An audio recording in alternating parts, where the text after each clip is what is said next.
Vamos a otros temas porque según el diario brasileño O Globo, 3 exdirectivos de la constructora brasileña Odebrecht aseguraron que la compañía pagó $10 millones a Emilio Lozoya, exdirector de Pemex, a cambio de una licitación para la refinería en Tula, Hidalgo.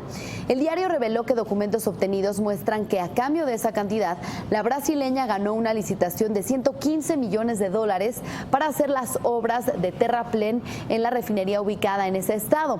En diciembre pasado, las compañías brasileñas Odebrecht y Braskem se declararon culpables ante la Corte Federal del Distrito de Nueva York por haber pagado sobornos a funcionarios de varios países, en el caso de México a funcionarios de Pemex por más de $10 millones. Y tras esta acusación contra el exdirector de Pemex, Emilio Lozoya, de recibir presuntos sobornos de hasta $10 millones por parte de Odebrecht, a través de un comunicado, Lozoya Austin negó categóricamente haber recibido los presuntos sobornos y calificó la investigación periodística por parte de la revista Proceso, que reveló el caso, como chismes. Lozoya detalla que la información revelada por un grupo de periodistas que recogieron las declaraciones de un grupo de testigos protegidos no tiene pruebas, es dolosa y descalificó con una falacia ad hominem a los acusantes. Sobre este caso, Varios empresarios estadounidenses volvieron a salir a la carga a manifestarse esta vez por los eventos del sábado en Charlottesville, en Virginia. Una mujer murió cuando un auto embistió a una multitud después de una concentración de nacionalistas blancos y manifestantes opositores a ellos. La movilización fue dispersada, pero hubo peleas a puños, disputas a gritos, el rechazo de nacionalistas blancos que se oponían a la remoción de un monumento confederado y también presentes los opositores. El sinsabor se convirtió en decepción, porque el presidente Donald Trump no condenó puntualmente a los nacionalistas blancos ni al movimiento de ultraderecha cuando uno de los simpatizantes embistió a la multitud. Esa referencia apenas llegó este lunes del presidente. Pero Trump, mientras tanto, sí perdió este lunes a otro empresario que integraba su consejo de asesores. El presidente ejecutivo de la farmacéutica Merck, uno de los más prominentes ejecutivos de raza negra. Fraser, en un comunicado, dijo: los líderes de Estados Unidos deben honrar los valores fundamentales, rechazando claramente las expresiones de odio, fanatismo y supremacía. Desde el púlpito de Twitter, el presidente fustigó al empresario. Tendrá más tiempo ahora Fraser para rebajar los precios de robo que hay en los medicamentos. No es la primera vez que un ejecutivo se separa de los consejos de asesores de Trump. De ese grupo han salido Elon Musk, presidente y fundador de Tesla, Bob Iger, del conglomerado Disney, ambos cuando Donald Trump anunció que sacaba a Estados Unidos del Acuerdo de París de Cambio Climático a principios de junio. Y citando ambos por una cuestión de principios. Pero después del ataque de Trump vía Twitter, el ejecutivo de Merck recibió además el respaldo de otros empresarios, de Paul Polman, presidente ejecutivo de Unilever, quien agradeció a Fraser por su sólido liderazgo para defender valores morales que, dice, hacen de este país lo que realmente es. Y aunque sin salirse del consejo de asesores y sin estar en uno, una decena de ejecutivos decidieron que es tiempo de expresar una postura pública sobre estos acontecimientos. El sábado mismo, Andrea Noyi, presidenta ejecutiva de PepsiCo, Kevin Plank este lunes, presidente ejecutivo de Under Armour, Lloyd Blankfein, incluso de Goldman Sachs, citó al presidente Abraham Lincoln con esta frase: una casa dividida contra sí misma no puede sostenerse. Aíslen a aquellos que quieren dividirnos. Ya nos vamos. Gracias por haberme acompañado. Yo soy Gabriela Frías. Nos vemos mañana. El presidente de Francia, Emmanuel Macron, cumple mañana sus primeros 100 días en el poder, con una popularidad en neto descenso que da por finalizado el estado de gracia, lastrado por polémicas no compensadas por el rápido cumplimiento de algunas promesas de campaña. Menos de 4 de cada 10 franceses, un 36%, dicen estar satisfechos con el inicio del mandato, 10 puntos menos que lo recabado por el socialista François Hollande en agosto de 2012 y un porcentaje muy alejado del apoyo del 62% que el exministro de Economía tenía recién llegado al Elíseo en mayo pasado. El Palacio de Versalles, el Hotel de los Inválidos o la Torre Eiffel han sido escenarios de los encuentros mantenidos con los presidentes de Rusia, Vladimir Putin, o Estados Unidos, Donald Trump, que junto a su acción contra el cambio climático le han reportado mucho rédito a nivel internacional. No obstante, en política interna, la falta de rodaje de una nueva mayoría parlamentaria, compuesta en gran parte por neófitos con inexperiencia política y falta de disciplina colectiva, ha eclipsado por momentos el hecho de haber conseguido el esperado cambio de rostro en la clase política. En su balance de promesas cumplidas se encuentra el proyecto de ley de moralización de la vida pública, que acabó con la posibilidad de que diputados, senadores, ministros y otros cargos locales contraten a familiares como asistentes, o la adopción del texto que autoriza al Ejecutivo a reformar el derecho laboral por decreto. Pero en sus pasos en falso se encuentran también la reducción de las ayudas al alquiler o el rol de la primera dama, al que prometió dotar de un estatus oficial con el que se ha revelado más de 311.000 personas por Internet y que finalmente quedará enmarcado en una carta de transparencia. Además, también le ha pesado la dimisión de 4 ministros cuando apenas llevaba un mes al frente de sus departamentos, incluido el de Justicia, François Bayrou, por sospechas de nepotismo o investigaciones judiciales en sus partidos.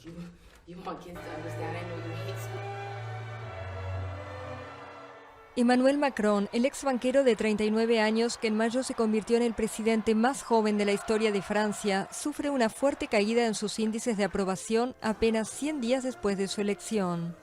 Solo el 36% de los franceses se dicen satisfechos con su labor frente a 62% hace 3 meses, según la encuestadora IFOP. Francia es un país difícil de dirigir. Aunque la situación económica tiende a mejorar, estamos de todas formas en la fase de remisión de una crisis que golpeó muy duramente a los ciudadanos. En ese marco es complicado hacer milagros. El gobierno y Macron la tendrán difícil, y eso ya se nota en las encuestas. Aunque se han cumplido varias promesas, como el voto de una ley de moralización de la vida política tras los escándalos que salpicaron la campaña electoral, otras medidas, como las que buscan limitar el déficit, han generado indignación. Además, la renuncia del jefe del Estado Mayor del Ejército tras el anuncio de recortes presupuestarios en defensa tensó la relación con los militares. En el plano internacional, el mandatario francés ha tenido en cambio más éxito y ha sabido imponerse a 2 gigantes de la diplomacia mundial, Vladimir Putin y Donald Trump, a los que recibió en París a pesar de las críticas. Ferviente proeuropeo, se muestra cómplice con la canciller alemana Angela Merkel y espera poder impulsar una Unión Europea desgastada por el Brexit. La pareja atípica que forma con su mujer Brigitte, de 64 años, parece en cambio gustar más a los franceses, muchos de ellos encantados con la primera dama. Aunque la intención del presidente de clarificar el papel público de Brigitte en un país en el que no existe formalmente el estatuto de primera dama, también ha generado controversia. La controversia en torno al llamado Race Act no cesa. Ahora llueven las críticas sobre las preguntas que tendrían que responder extranjeros bajo el proyecto de ley promovido por el presidente Donald Trump, que busca reducir a 500.000 las tarjetas de residencia permanente que se conceden al año. Va a excluir un gran porcentaje de lo que usualmente se considera el inmigrante trabajador. Y el problema ahí es que este país necesita de la mano de obra, de trabajo de la persona que tiene ciertas herramientas, ciertas profesiones, pero también necesita la mano de obra de las personas que trabajan en el campo, las personas que limpian, que cuidan gente. Entre las preguntas que se tendrían que responder para acumular al menos 30 puntos y ser elegible para emigrar al país están: ¿cuál es tu dominio del inglés? ¿Tienes un premio Nobel o un premio internacional importante? ¿Has ganado una medalla olímpica en los últimos 8 años? Tras conocer las preguntas, algunos creen que muy pocos obtendrían los puntos necesarios.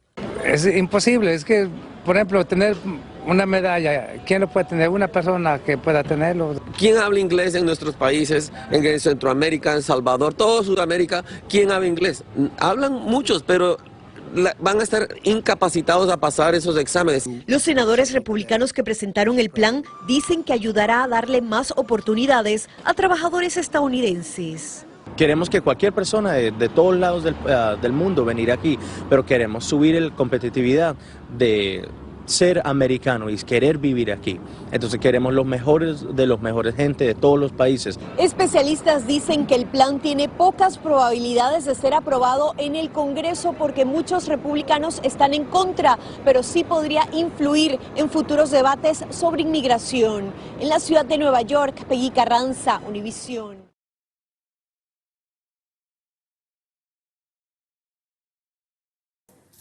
Bueno, y una de las voces que critica la forma en que se realizó esa consulta popular en torno al proyecto del gobierno de Evo Morales en la Fundación Tierra. Por ello hablamos con su director, con Gonzalo Colque. Desde La Paz, señor Kolke, muchas gracias por aceptar hablar con Deutsche Welle esta noche. Señor Kolke, en primer lugar le quiero preguntar, ¿qué es lo que ustedes critican de esta consulta con la que Evo Morales, el presidente, avala la construcción de la carretera en Tifnis? ¿Qué se hizo mal, en su opinión? Bueno, fundamentalmente no es una consulta previa. En 2011 ya el presidente inauguró esta carretera sin hacer la consulta a los pueblos indígenas. Esto generó una marcha, la famosa 8ª marcha indígena, que logró la aprobación de la ley 180 que suspende la construcción de la carretera.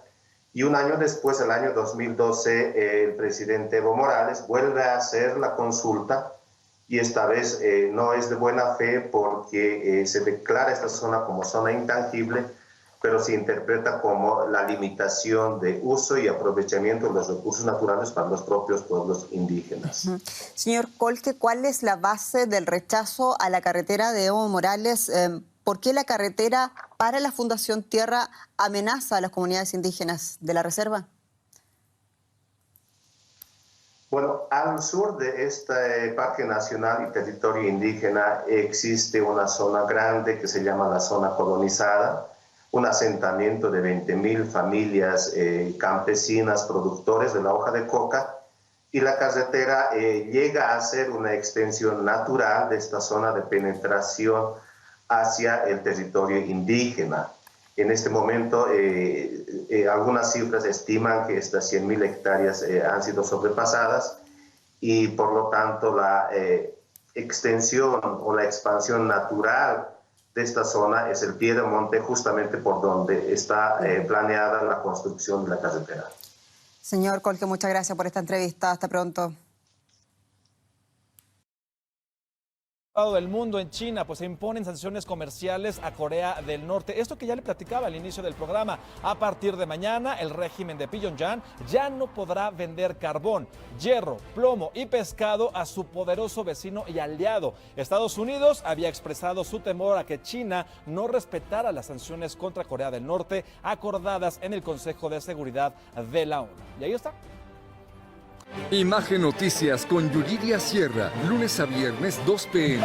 Participa en Imagen Televisión. China, principal sostén económico de Corea del Norte, anunció el lunes la suspensión de las importaciones de hierro, plomo, otros minerales y productos del mar provenientes de ese país. Es una consecuencia de la resolución del Consejo de Seguridad de Naciones Unidas, que el 6 de agosto aprobó nuevas sanciones a Pyongyang tras los lanzamientos de 2 misiles intercontinentales norcoreanos.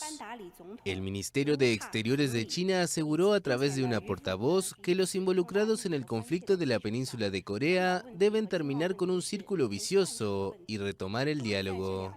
A su vez, dijo que la cooperación entre China y Estados Unidos debe basarse en la confianza mutua y que la situación en la península no debe ser un objeto de presión para cuestiones comerciales. Como China y Estados Unidos tienen intereses cada vez más interconectados, las dos partes no pueden separarse. Librar una guerra comercial no tiene futuro, nadie ganará y todo el mundo perderá.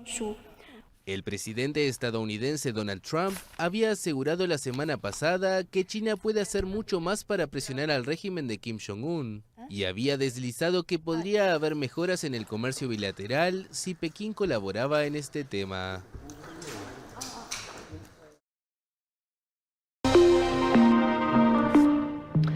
Casi 245 mil millones de dólares. 245 mil millones de dólares gastaron los turistas que visitaron Estados Unidos en el año 2016.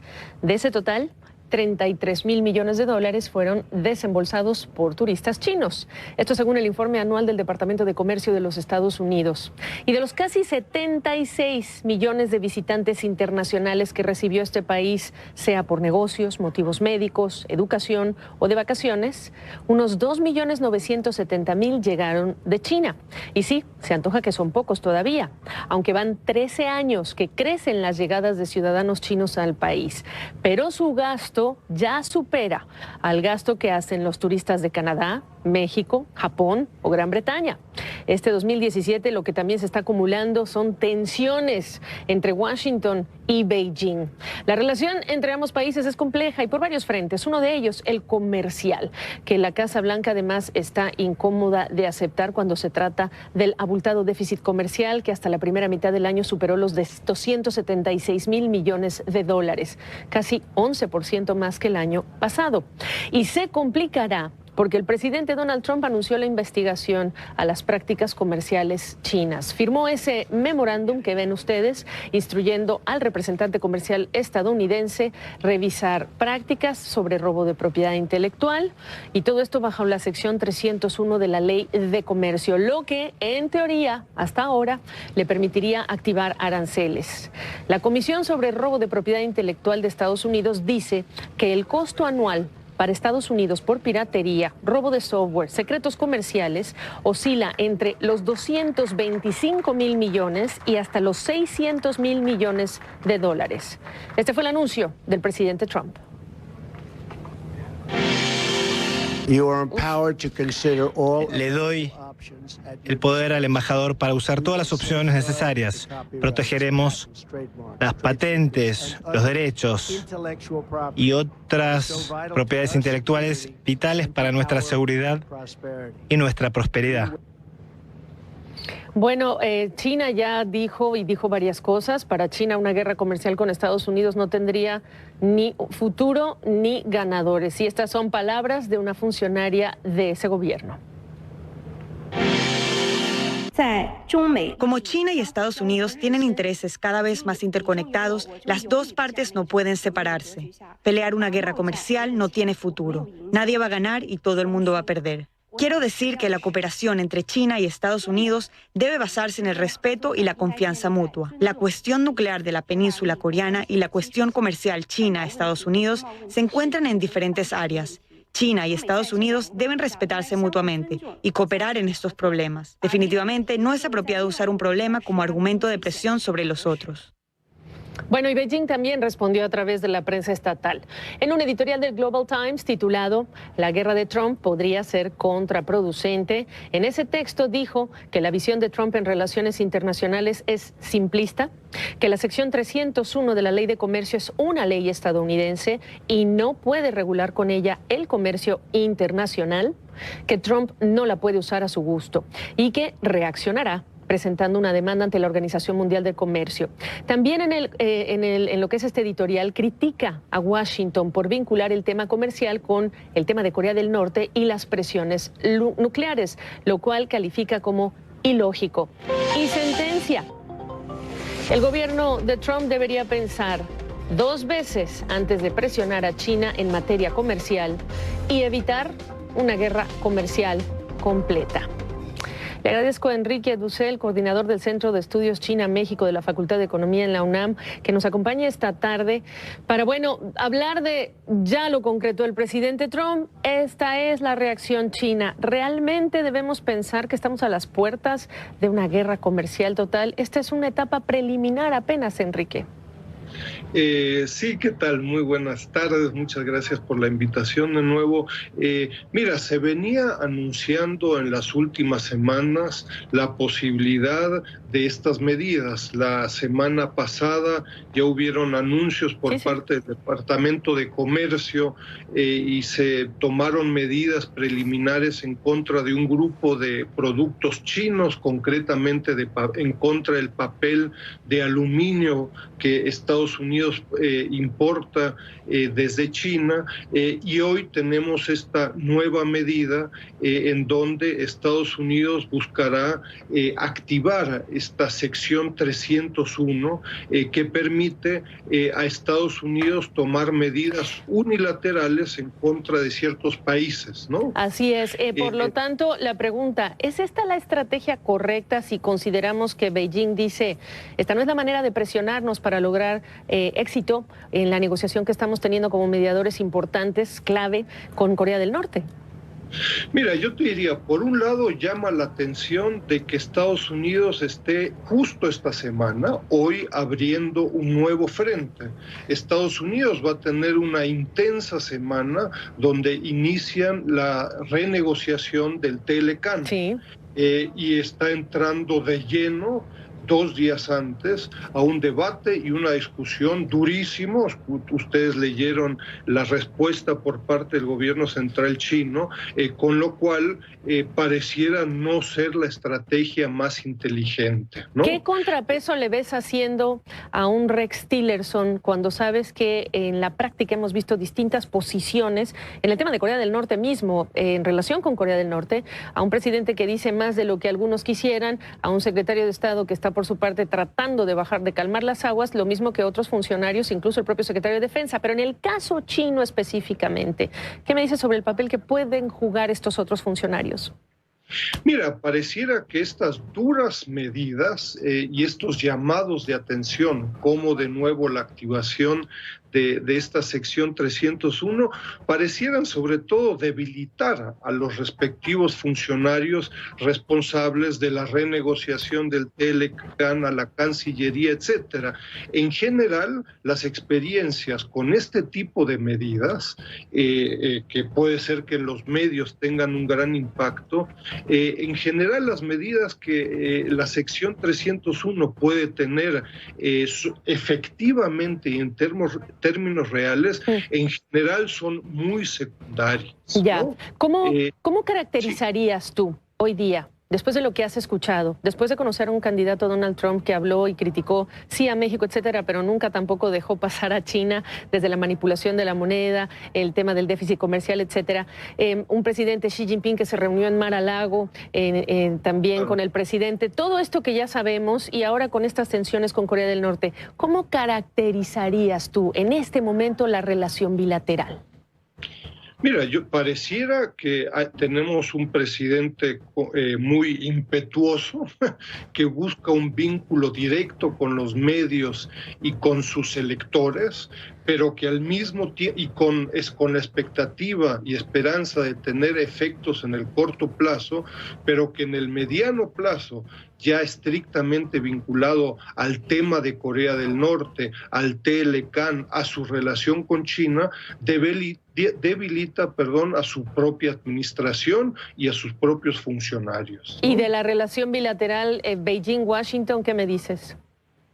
Bueno, es una tensión fuerte donde la experiencia demuestra que la utilización y activación de esta sección 301 usualmente tiene muy pocos efectos y genera una tensión muy fuerte y llama la atención mucho antes de cualquier tipo de negociación, llama la atención de la contraparte china, y China está reaccionando como lo ha hecho históricamente con otros países. Es decir, si tú tomas medidas en contra de mis productos, yo voy a tomar las mismas medidas en contra de productos sensibles tuyos, ¿no? Interesante.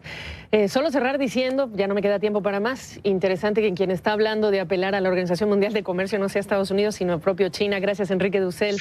Saludos hasta la Ciudad de México. Gracias, hasta luego. El vicepresidente estadounidense Mike Pence advirtió el domingo en Colombia que su país no tolerará una dictadura en Venezuela.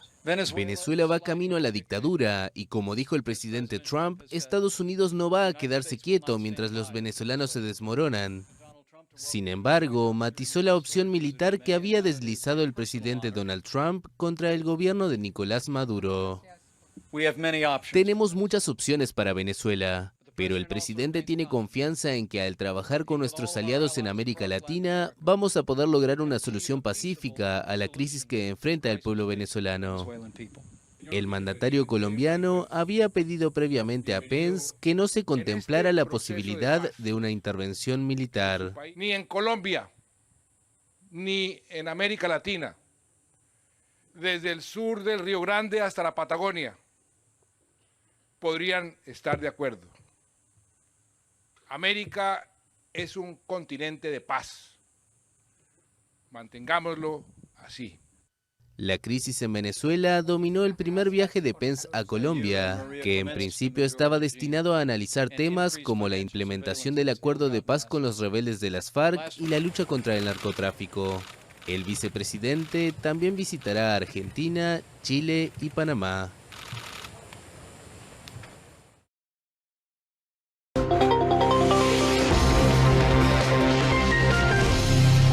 Horas antes de llegar a Washington para la renegociación del Tratado de Libre Comercio de América del Norte, la canciller de Canadá, Chrystia Freeland, quien encabeza la delegación negociadora de su país, se refirió a las negociaciones en un discurso en la Universidad de Ottawa. Dijo que Canadá buscará que la modernización reconozca la revolución tecnológica y digital, refuerce protecciones laborales, también buscará y medioambientales, buscará agregar un capítulo sobre derechos de género, ajustar también el proceso de solución de disputas entre inversionistas y los gobiernos o el Estado, armonizar regulaciones y reducir trámites, facilitar el movimiento de profesionales en la región y con ello revisar el capítulo 16 del acuerdo trilateral, proteger el proceso de solución de controversias y que no aceptarán cualquier acuerdo. Y en ese proceso estamos hablando del capítulo 19. Freeland decía que el acuerdo comercial ha sido extraordinario y que las encuestas prueban que un 74% de los canadienses considera que ha sido positivo para su país. En contraste, con el mensaje repetido, dicho en distintos foros del hoy presidente de los Estados Unidos, Donald Trump, incluso desde tiempos de la campaña presidencial. Aquí un ejemplo. Tengo serias observaciones respecto al TLC, que ha sido una desgracia para nuestro país, para nuestros trabajadores, para nuestros empleos y para nuestras empresas que están abandonando nuestro país. Como candidato y como presidente, la Cámara de Comercio estadounidense dice que son 14 millones de empleos los que dependen del acuerdo comercial. El Instituto de Política Económica de Estados Unidos dice que entre 1997 y 2013, hasta 800,000 empleos se perdieron porque se fueron a México. Trump, incluso durante estos meses como candidato, amenazaba con un arancel del 20% a las exportaciones mexicanas que lleguen a Estados Unidos. El representante comercial estadounidense puso entre las prioridades de la renegociación reducir el déficit con el país, que llegó a 63,000 millones de dólares. Duncan Wood, director del Instituto Mexicano o del Instituto México en el Wilson Center desde Washington, ¿cómo estás? Te lo digo en inglés, pero ¿qué me dices? This is it, ya llega, ya llegará. ¿Qué me dices? ¿Cómo ves esta llegada, esta renegociación? ¿Ya tienes más o menos las posturas de cada uno? ¿Cómo lo ves? Bueno, como bien lo dices, ya estamos, ya viene el gran show, ¿no? Sí. Y la verdad, lo único que falta es que no lo van a hacer una difusión de las negociaciones por Internet. Sería fantástico verlo. Pero estamos obviamente aquí en Washington muy emocionados por ver cómo va a salir estas negociaciones. No debemos esperar demasiado de esta primera ronda de pláticas que empiezan el miércoles. Yo creo que durante estos primeros días lo que van a hacer es realmente acordar sobre los principios, el lenguaje, los objetivos de las negociaciones, pero en sí mismo esto podría ser muy controvertido entre los tres países. ¿Por qué? Y también con los representantes del sector privado, que obviamente tienen mucho interés en este proceso. ¿Por qué dices eso? Perdóname. Bueno, es que si un objetivo de los Estados Unidos es de que quieren reducir el déficit comercial de los Estados Unidos con los demás, obviamente ni Canadá ni México pueden estar de acuerdo con eso. ¿Qué me dices del tipo de negociadores escogidos por Canadá, que son de tinte más liberal, el tipo de negociadores que incluye Estados Unidos, que además están presididos por un secretario de Comercio, Wilbur Ross, de quien todos sabemos mucho de su historia, más mercantilista con todo el tema del acero, el acero siendo un tema incluso todavía candente en la relación con China, que no ha quedado fuera como una posibilidad de aranceles adicionales, con un país como Estados Unidos que quiere eliminar el capítulo 19, que es el mecanismo de solución de controversias, y un México que quiere mantener el acuerdo, hacerlo más competitivo, pero que está nervioso por el contenido regional y por el tema de salarios, por decir nada más unos puntos. Y también debemos mencionar que México está muy nervioso por no perder el capítulo 11, que protege los inversionistas en México y en toda la región. Ha sido un punto clave para atraer las inversiones a México. Pero yo veo que de verdad hay mucha coincidencia entre los tres negociadores de los países NAFTA. Por ejemplo, sobre todo entre el representante norteamericano, John Melly, y obviamente con Ken Smith Ramos de México. Se conocen muy bien, han platicado mucho en otros temas, obviamente de las negociaciones de azúcar, y son profesionales. Los dos entienden muy bien qué tan grande es el premio aquí y qué tan grande también es el riesgo de perder todo lo que han negociado hasta este momento. Una nota interesante que sacó no recuerdo si es el Centro de Política Pública de Estados Unidos, pero un estudio muy interesante y también una observación que hace interesante Moody's, si nos ponemos del lado de México, es... A México le cayó China en 1994 y la competencia de China, lo mismo que la no liberalización del mercado de energía y del petróleo en general, hizo que México se perdiera de la fiesta de los precios de petróleo altos. Eso es una realidad, eso no es política. Entonces, ahora ves una renegociación en la que ya está China jugando como el gran jugador y también tienes un sector que se va a liberalizar. Pero dice Moody's, cuidado. Lo que venga con la renegociación no es la panacea para México, ni en salarios, ni en productividad, ni en pobreza. No, yo soy totalmente de acuerdo con eso. No es la panacea, pero es lo necesario para mantener todo lo que tenemos el día de hoy. Si perdemos el Telecán, podemos perder millones de empleos en toda la región de América del Norte y podemos perder competitividad frente al resto del mundo y sobre todo frente a China. Entonces, los países de América del Norte realmente requieren el acuerdo para enfrentar a la competencia mundial. ¿Tú crees que esta administración Trump necesita que le recuerden la importancia de los bloques regionales y en este caso el de América del Norte porque lo están dejando de lado o no? Yo creo que sí. Yo creo que el presidente ya después de 6, 7 meses ya entiende por qué es tan importante el comercio regional, por qué es importante las cadenas de producción de suministro en la región, pero también él tiene un compromiso con sus votantes y por eso es muy importante que él sale de estas negociaciones con un triunfo, una victoria, para que él pueda regresar a los mismos votantes y decirles, oye, ya arreglé a los problemas del Telecán, ya es un acuerdo de libre comercio que realmente funciona para los intereses de ustedes, los trabajadores de América. ¿Cómo le vas a garantizar eso cuando tú sabes el salario mínimo en México todavía es ínfimo en comparación con el salario de Estados Unidos y que eso ha sido aprovechado por muchísimas empresas para hacer inversiones y llevárselas allá? Es un punto muy importante, pero mi respuesta es eso. Hoy en día los salarios no son tan importantes para la competitividad mundial. Lo que es mucho más importante es el uso de la tecnología, el costo de la energía, y México está haciendo muy, muy bien en estos dos ámbitos, sobre todo con energía. Los costos de energía, de electricidad, por ejemplo, han bajado tanto durante los últimos 3 años. Que de hecho mucha gente dice, de haber México liberalizado su mercado de energía en tiempos del 94 hacia cuando se activó el NAFTA, estaríamos hablando de otro México, eso dicen. Para cerrar bien breve, ¿corre el riesgo la renegociación del Tratado de Libre Comercio de América del Norte, el riesgo de un tuit de Donald Trump que la descarrile?